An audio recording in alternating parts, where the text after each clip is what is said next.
Hello!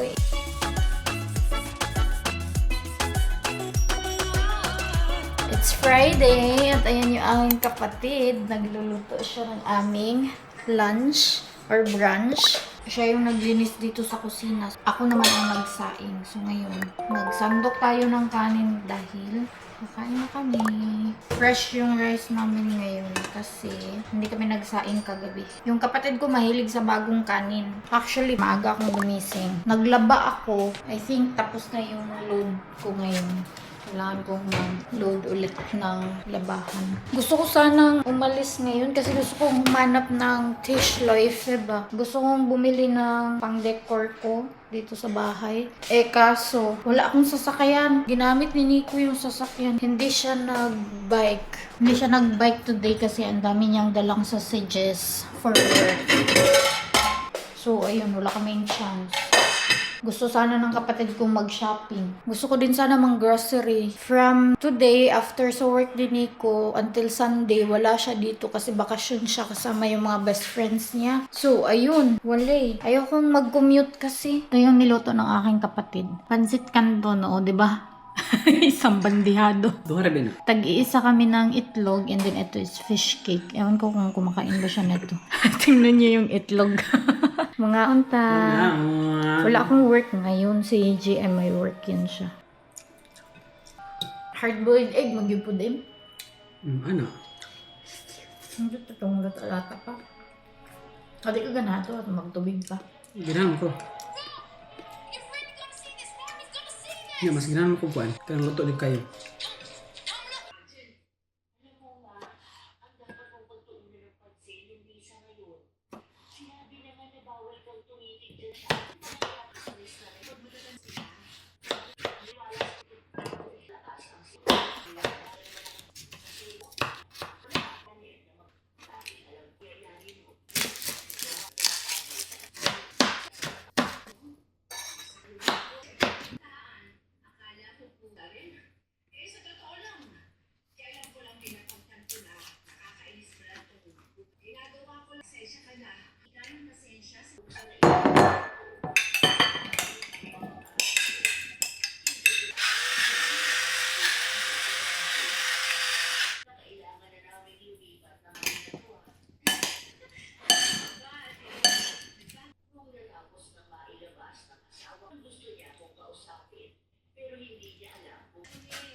Yan na po.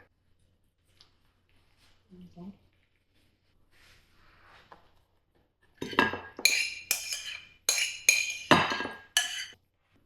Ito na yung gawa kong burrito or vegetables burrito. Wala yung kapatid ko dito, may duty siya. So, ako lang kakain na ito. Mga anta! Good morning! Today is Saturday. Aalis kami ngayon ng aking kapatid. Inimbitahan namin yung biyanan ko na pumunta kami sa carnival or sa Dult. Dult tawag dito. Wala si Nico ngayon dito sa bahay. Nagbakasyon sila ng mga kaibigan niya. So, kami lang dalawa ng kapatid ko. Sabi ko kay Bianan, pupunta kami doon. Last time na nagpunta kami, sabi ko kay GM, babalik kami kasi gusto niya pang sumakay sa ibang rides. Wala kaming time noon kasi nga kasama namin yung Bianan ko. Ngayon naman, isasama namin yung Bianan kong babae. Last time, binang lalaki yun, tapos asawa niya. Ito yung aking outfit. Mag-shoes lang ako nung aking mataas na shoes kasi medyo mahaba yung aking pants. Feeling ko kasi uulan at medyo malamig sa labas kaya nag-cover up ako. Pero pagka mainit na, tanggalin ko tong cover up. Hi, Mama! Hi, Fish. Hi, Em. Halo. Alis na kami. Der Gläser, den Scheune, Andito kami sa JYSK. Titingin lang ako dito ng mga decor, uy. Tapos na kami dito. Wala naman kaming nabili. Medyo maliit siya. Yung mga decors niya, wala gaano. Diretso na kami ngayon sa Dult. May ship dyan, oh. Magbubukas yan siya. Feeling ko kaka-close lang. Bababa kasi yung tubig dyan. Tapos doon naman, tataas siya. Maganda yung weather, huy. Mahangin siya. Pero hindi siya malamig. Kala ko malamig. Nakalimutan ko pang iwan tong aking cover up sa sasakyan. Andun yung Dult. Pero papasok muna kami dito sa may flea market. Nakita ko to nung pumunta kami dito eh. Tapos dito oh, every Saturday may flea market dito. 7 to 2 p.m. Tingin kami dito eh. Ay, ang cute ng bag. Puti lang siya eh. Vintage na to siya ba? Ang cute ng mga bag eh. Mga vintage ba? Cute din to eh. Andito na kami. Wala gaanong tao. Medyo tahimik siya. Manhim good ko. Manang pinagsapa. Mamaya pa kasi to mga afternoon. Dadami tao dito. Dito kami ngayon sa mga herbs. Tumitingin ng herbs. Naman. Tingnan nyo naman binili ni GMO. Ang haba. Go. Wow. Dankeschön. Kaon. Isang buong kamay. Merong ube flavor dito na crepe o yan.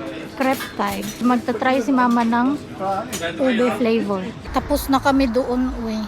Sobrang tahimik doon. Saturday man naman sana. Pero I think mamaya mga 3 p.m. sobrang dami ng tao dyan. Panggabi kasi yan dyan. Marami pa kasi nagtatrabaho ngayon kaya siguro wala ganong tao pa. Pupunta kami sa Stadt am Hof kasi doon kami magla-lunch sa Italian restaurant. Very nature yung aming lakaran ngayon. May sapa dyan. Ay, river sa gilid. Ayan. Aber hat wenig Wasser. Yeah. Ang ganda ng panahon. Hindi siya ganun kainit. Pero kanina doon sa Dult, super init eh. Yung aking cover up nandito sa bag ko. Diba? 2 bag na yung aking suot. Nandito kami ngayon sa, saan itawag ni? Marina. Basta Italian restaurant. Dito kami kakain. Ano sa'yo mga yun? Ito yung order ni mama. Mini salad. Ito na yung order namin. Si mama at saka si GM nag-half sila. Pwede din silang kumuha na itong akin. Sa akin naman is seafood pizza. Kay mama ay ham and pepperoni. Kay GM naman is Hawaiian pizza. Ngaon. Ngayon. Tapos na kaming kumain. Tingnan nyo naman yung tira ko. Ang laki-laki pa oh. Kay GM din. Kay mama din. Tapos na din siya. Salad na lang yung kinakain. Tapos na kami doon sa Stadt am Hof. Dinala namin yung aming pizza eh. Nakapangalot good siya. Pupunta kami ngayon sa Asian store. Mamimili kami ng seafoods. Bilhin lahat na ngayon ang gusto namin. Uy, ate, madami kang pera? Madaming utang. Kumpara sa pera. Pangutang pa. Nandito na kami sa Asia Mart. Bago to siya dito eh. Ngayon lang din ako makakapasok dito. Galing na si GM dito actually. Meron sila ditong uwishi eh. Katulad sa atin na yun ang uwishi. Uy, andito yung gusto ko. Magkano kaya to? Kasi doon sa Asian store malapit sa amin is 5 euro to siya. Magtanong ako kung magkano to. Ang mahal naman pala nito eh. 620 euros. So, ibalik kita dyan.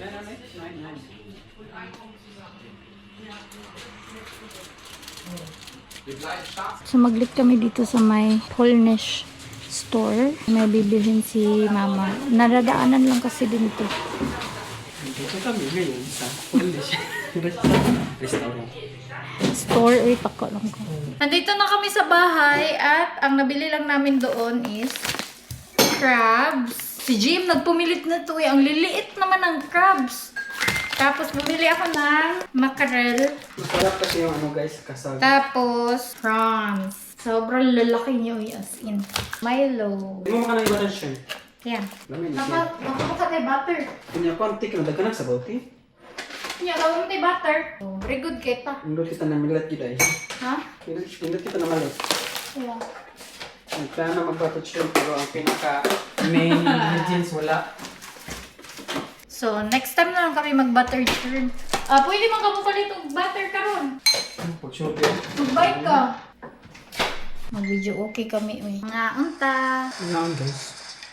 Meron kami ulam dito. Fish. Itong fish oil, pinrito ko yan siya kahapon.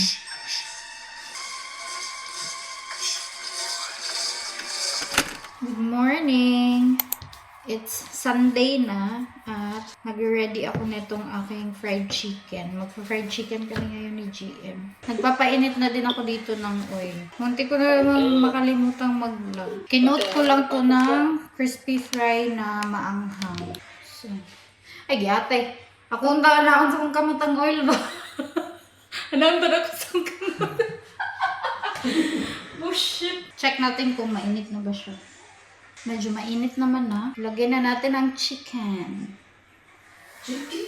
Ano na? Ano na?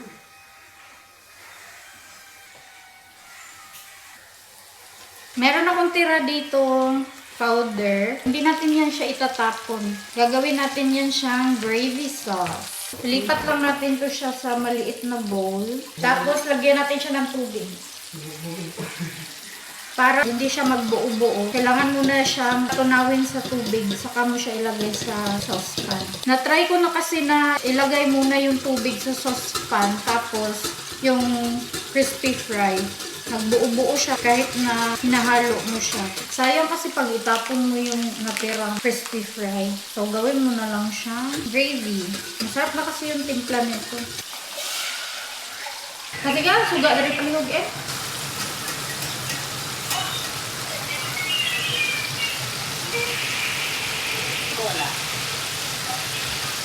Dito na yung aming fried Magkutsara ka? chicken. Luto na. Meron kami ditong kanin and then ang gravy sauce. Nilagyan ko lang to ng sandamakmak na pepper. Ngayon ka. Meh. Ngaan. Ang lalaki ng mga kanin eh. Ngayon ka. Der Schwerkraft, aber ich interessiere mich gar nicht für Pflanzen. Knolle gäbe, mit deren Hilfe ich nicht auch.